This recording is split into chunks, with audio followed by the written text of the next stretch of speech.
अस्सलामु अलैकुम वरहमतुल्लाहि वबरकातुहू। अल्हम्दुलिल्लाहि कफ़ा व सलामुन अला इबादिहिल लज़ीना इस्तफ़ा, अम्मा बाद।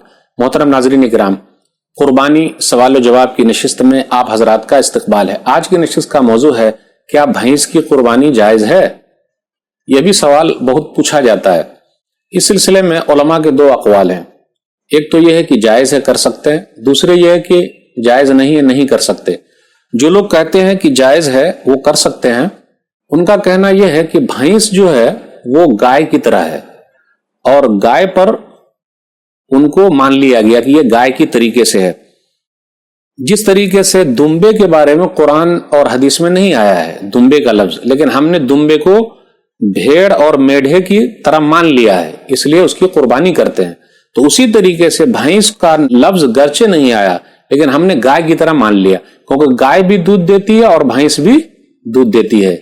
तो ये बात है।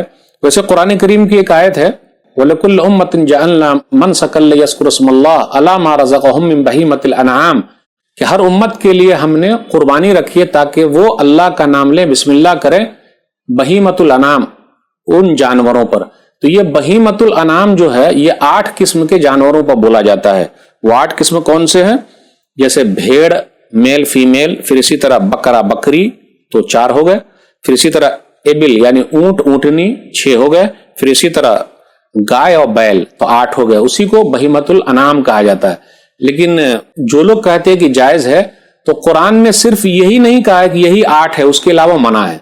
तो जो लोग कहते हैं कि जायज है, तो उनका कहना यह है कि बहीमतुल अनाम को आम मान ले, यानी ये इतना जिक्र है लेकिन और भी इसमें शामिल हो सकते हैं, इसलिए भैंस को शामिल कर लिया, गाय की तरह मान लिया और वो जायज है। शेख सालेह उसैमीन रहमतुल्लाह अलैह वो बयान करते हैं, मजमुआ फतावा रसाइल फजीलत शेख मोहम्मद बिन सालेह उसैमीन रहमहुल्लाह, उसके अंदर है जिल्द नंबर 25 सफ़ा नंबर 34 पे, अल जामूस नौउन मिनल बकरी वल्लाहु अज़्ज़ा वजल ज़करा फिल कुरान अल मारूफ इंदल अरब अल्लज़ीना युहर्रिमून मा युरीदून व युबीहून मा युरीदून वल जामूस लैसा मारूफन इंदल अरब।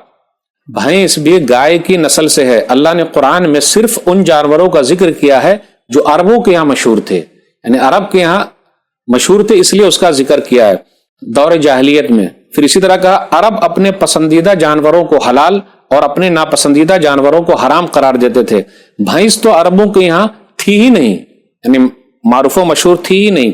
तो इससे यह पता चला कि वो न जानते थे कि यह हलाल है हराम है या उसकी नस्ल है, इसलिए अल्लाह ने जिक्र नहीं किया। तो इससे यह पता चला वो भैंस जहां भी पाई जाए उसकी भी कुर्बानी गाय पर महमूल करते हुए कर सकते हैं। कुछ लोगों का कहना यह है कि भाई नहीं कर सकते, तो वो लोग यही कहते हैं कि 8 किस्म के जानवर का जिक्र है कुरान में, उसके अलावा नहीं कर सकते। लेकिन बीच वाला रास्ता इख्तियार करना, और मेरी जो अपनी पर्सनल राय है कि भैंस की कुर्बानी जायज है, उसको गाय पर महमूल कर सकते हैं, क्योंकि मनाज़िर इस्लाम मौलाना सनाउल्लाह अमृतसरी रहमतुल्लाह अलैह अपनी किताब में फतावा सनाइया जिल्द नंबर 1 सफ़ा नंबर 707 में कहते हैं, हाँ अगर इस भैंस को गाय के जिन्स में से मान लिया जाए तो उमूमी तौर पर बहीमतुल अनाम पर नजर डालेंगे तो जवाज की सूरत निकलती है। यानी बहीमतुल अनाम जो 8 किस्म के जानवर हैं वो सिर्फ जिक्र के तौर पर आया है, दूसरे और जानवर उसमें शामिल कर ले तो हरज की बात नहीं। तो मेरी अपनी पर्सनल राय यह है कि भैंस की कुर्बानी जायज है। वल्लाहु आलम बिस्सवाब। वस्सलामु अलैकुम वरहमतुल्लाहि वबरकातुहू।